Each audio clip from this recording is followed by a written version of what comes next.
గురుగారు, మేషరాశి వారికి ఎలా ఉంది? మేషరాశి వారికి 3 గ్రహాలు యోగిస్తున్నాయి. ఏకాదశంలో చంద్రరాహువులు, తృతీయంలో శుక్రుడు.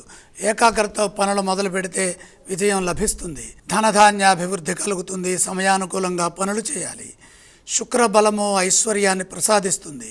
ఈ చంద్రరాహుల ప్రభావం చేత ప్రారంభించిన పని బాధ్యతాయుతంగా పూర్తి చేసుకునే వీలు ప్రసాదిస్తుంది.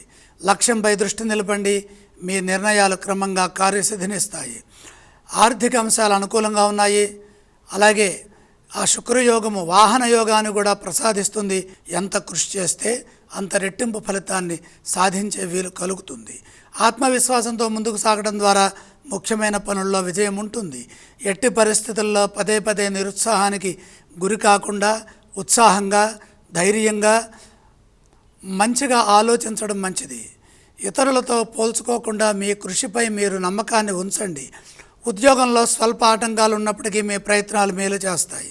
ఇదే విధంగా కృషి చేస్తే వ్యాపారంలో కూడా కలిసి వస్తుంది. ఓర్పు, సహనం చాలా వరకు శక్తిని ప్రసాదిస్తుంది. ప్రశాంతమైన జీవన విధానం కొనసాగుతుంది. శుభ భవిష్యత్తుగా అవకాశం ఉన్నది. మేషరాశి వారు ఏ స్తోత్రాలను పఠించాలంటారు? మేషరాశి వారు శ్రీ సుబ్రహ్మణ్యేశ్వర స్వామి వారిని స్మరించాలి. ఏ ఆలయాలను సందర్శించాలి? సుబ్రహ్మణ్య దర్శనం శుభప్రదం. ఎటువంటి దానాలు చేయాలి గురుగారు? కందులు దానంగా సమర్పించండి.